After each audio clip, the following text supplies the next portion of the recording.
તો friends individual tattoos જોઈ લીધા, સાથે સાથે ખેલૈયાની પ્રિન્ટવાળા ટેટૂઝ પણ જોઈ લીધા. લેન્ધી અને ડિટેલિંગ માંગી લે તેવું એક ટેટૂ પણ તમને બતાવ્યું. હવે ક્યારેક એવું થતું હશે કે નવરાત્રિમાં તૈયાર થયા પછી એવું યાદ આવે કે મારે હવે ટેટૂ બનાવવું છે. વોટ્સએપ પર વોટ્સએપ આવતા હોય, 10 મિનિટમાં નીકળું છું તેવી વાત પણ ફ્રેન્ડ સાથે કરી દીધી હોય, પણ ત્યારે કોઈક ટેટૂની ડિઝાઇન બનાવવી હોય તો કઈ ડિઝાઇન બનાવી શકાય? આમ તો ડિઝાઇનિંગમાં ફૂલની ડિઝાઇન સૌથી પહેલાં યાદ આવે. એવી કઈ કઈ બીજી ડિઝાઇન્સ છે? અને અનમોલ જે અત્યારે ફ્લોરલ પ્રિન્ટની એક ડિઝાઇન ટેટુ મારફતે બનાવી રહ્યા છે, તેમની સાથે પણ વાત કરીએ. પણ પહેલાં વાત કરીએ એલેક્સ સાથે. સો એલેક્સ, ક્વિક ટેટૂઝની વાત કરવી હોય તો કઈ કઈ ડિઝાઇન્સ બનાવી શકાય? ક્વિક ટેટુમાં છે તમારી જોડે ફ્લોરલ છે, બટરફ્લાય છે, પછી નવરાત્રિના જે આપણે દાંડિયા રમીએ તેના સિમ્બોલ લઈ શકીએ છીએ, ઢોલ છે. ખાલી ફ્લોરલ, જસ્ટ ખાલી દુપટ્ટા ટાઈપની કોઈ બી ડિઝાઇન પેટલ કરી શકાય છે. જનરલી ગર્લ્સના કેસમાં એવું બનતું હોય છે કે બધું રેડી થયા પછી પણ કંઈકનું કંઈક બાકી રહી જતું હોય છે. તો કયા કલરના ટેટૂઝ કરી શકાય છે ક્વિક ડિઝાઇન્સમાં, અને ફટાફટ બની જાય એવા કયા કયા ટેટૂઝ છે? એક તો દાંડિયા છે, ઢોલ છે, દુપટ્ટો છે, ફ્લોરલ છે, સ્વિરલ લઈ શકીએ આપણે, ફ્લાવર લઈ શકીએ, બટરફ્લાય બી લઈ શકીએ છીએ. જો ક્વિક બનાવવું હોય તો ફ્લાવર એકદમ બેસ્ટ છે, અને બટરફ્લાય લેવું હોય તો 2 મિનિટ બગડતી હોય છે બટરફ્લાય બનાવવા માટે, જસ્ટ 2 મિનિટ. તો અનમોલ આપણી સાથે છે. એ પૂરેપૂરા નવરાત્રિના રંગમાં રંગાવા રેડી છે, થનગનવા રેડી છે, અને ચણિયા ચોલી પહેરીને સીધા ટેટુ મેકર પાસે આવી ગયા છે. એમની પાસેથી જાણીએ કે ક્વિક ટેટુનો આઈડિયા તેમને કેમ આવ્યો. હાય અનમોલ. હાય. એન્ડ મુમેન્ટ પર વિચાર આવ્યો છે, તમે કીધું એ પ્રમાણે. હા, એક્ઝેક્ટલી. કેમ કે એન્ડ મોમેન્ટ પર જ કંઈક યાદ આવે કે આપણને કંઈક હજી સજવાનું બાકી રહી ગયું છે. તો એવામાં જ મને ફ્લોરલ ડિઝાઇન, એકચ્યુઅલી મને ફ્લાવર્સ બહુ ગમે છે, તો ફ્લોરલ ડિઝાઇનનો વિચાર આવ્યો, એટલે જ હું અહીંયા આવી. બીજા કયા કયા પ્લાનિંગ્સ છે નવરાત્રિને રિલેટેડ? કઈ રીતે મસ્તી ધમાલ કરવાની છે? ફ્રેન્ડ્સ સાથેના શું પ્લાનિંગ્સ છે? ફ્રેન્ડ્સ સાથે ફૂલ્લી ધમાલ કરવાની છે. આ નવરાત્રિ એક બી દિવસ રાત્રે ઘરમાં નથી રહેવાનું. અનમોલ, પાસીસ માટે અત્યારે બહુ જ પ્રોબ્લેમ ચાલી રહી છે.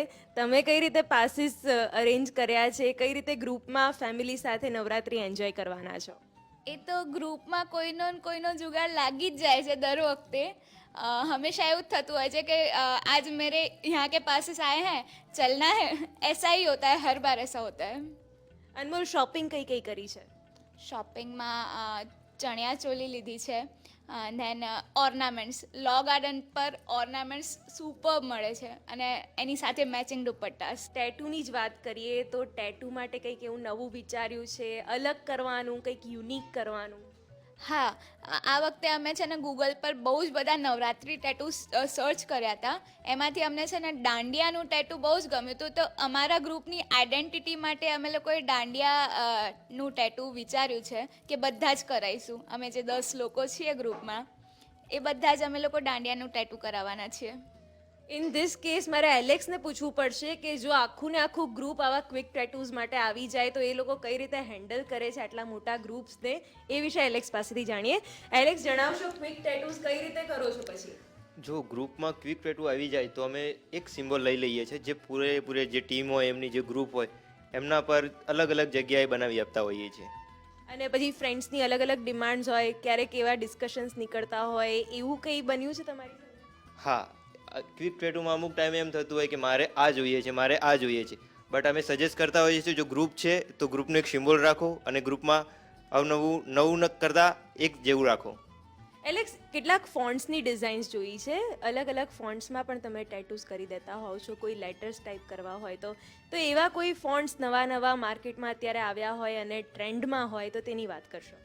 હા, અવનવામાં કેલિગ્રાફી, એક હિન્દી કેલિગ્રાફી છે, બેસ્ટ છે અત્યારે, જે ટ્રેડિશનલ અને લુકવાઇઝ બી શો આપતી હોય છે. જે ફ્રી હેન્ડમાં બનાવવામાં, જે કેલિગ્રાફી છે ફ્રી હેન્ડ બનાવવામાં બહુ ઇઝી રહેતી હોય છે ટેમ્પરરી ટેટુમાં. પરમાનન્ટમાં એ થિંક નથી હોતું, કારણ કે એમાં ડિટેલિંગ આવતી હોય છે. ફ્રી હેન્ડ માટે કેલિગ્રાફી બેસ્ટ છે. અનમોલ, ટેટુ બને છે ત્યાં સુધી થોડી બીજી પણ વાતચીત કરી લઈએ. ડિઝાઇનર ચણિયા ચોલીની પણ એક વાત આવે છે. જ્યારે ચણિયા ચોલી સિલેક્શન કરવા જાઓ છો, કોઈ ડિઝાઇનર બુટીકની કે એની કોઈની મુલાકાત લીધી હતી?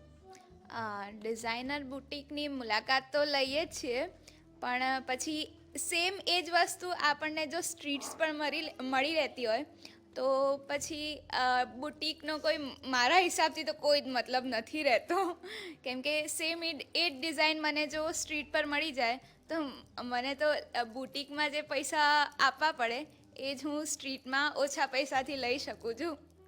બીજું કંઈક જણાવો તમારા વિશે. કોલેજમાં કયા કયા ટ્રેન્ડ્સ ચાલે છે? કોલેજના ફ્રેન્ડ્સ શું વિચારે છે નવરાત્રી વિશે, ટેટૂઝ વિશે, શોપિંગ વિશે? નવરાત્રિ આવે ને એટલે 1 મહિના કે 1.5 મહિના પહેલાં બધી જ પ્રિપરેશન ચાલુ થઈ જાય છે. ક્યાં શોપિંગ કરવાની છે એટલે અમે બધા ભેગા જ જઈએ છીએ શોપિંગ કરવા માટે. પ્લસ ઓર્નામેન્ટ્સ, શું પહેરવાના છે, કયા દિવસે શું પહેરવાના છે ને એ બી આગળથી ડિસાઈડ થઈ જાય છે.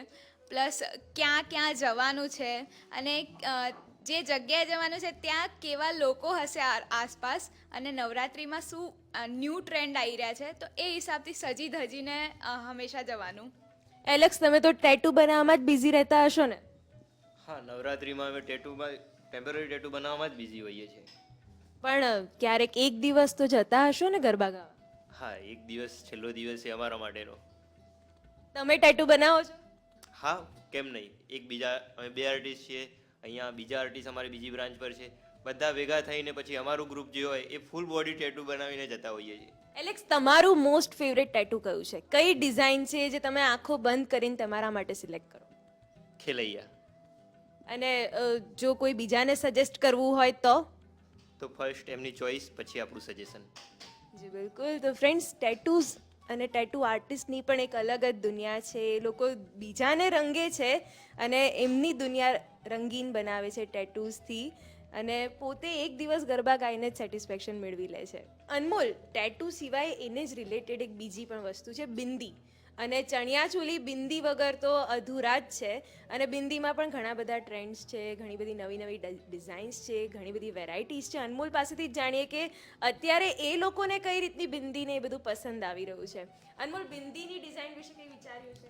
બિંદીની ડિઝાઇન મને છે ને એનું બેઝિક એક મોટી રાઉન્ડ બિંદી તો જોઈએ જ, કેમ કે મને પર્સનલી જે મોટી રેડ બિંદી હોય, કલરફુલ બિંદીઝ હોય છે મોટી મોટી, એ બહુ જ ગમે છે. અને એની પાસે જે અરાઉન્ડ છે એમાં અમે લોકો કલર્સથી ડિઝાઇન્સ કરતા હોઈએ છીએ, તો એ વસ્તુ એક નવો જ લુક આપે છે.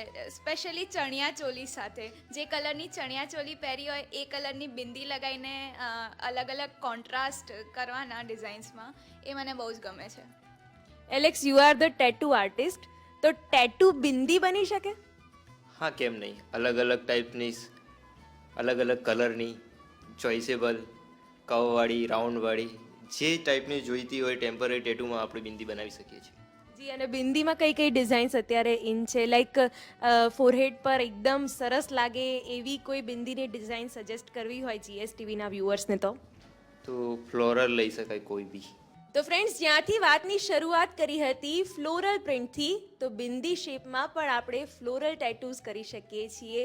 બિંદીના ફોર્મમાં પણ આપણે ટેટૂઝ લગાવી શકીએ છીએ. અને જે રીતના ટેટુ આર્ટિસ્ટ સાથે વાત થઈ એ રીતે ફ્લોરલ પેટર્ન ઓલવેઝ ઇન રહી છે. તો આવી જ કઈ કઈ નવી નવી વેરાયટીઝ સાથે તમે નવરાત્રિમાં ઝૂમો છો તે હવે જોવાનું રહ્યું.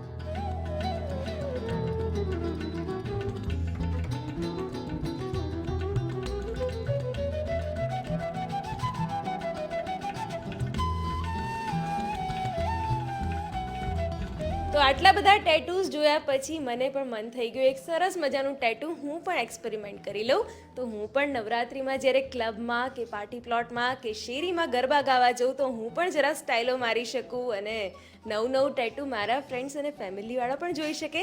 તો ચલો, જતાં જતાં હું પણ બનાવી લઉં એક સરસ મજાનું કલરફુલ ટેટુ.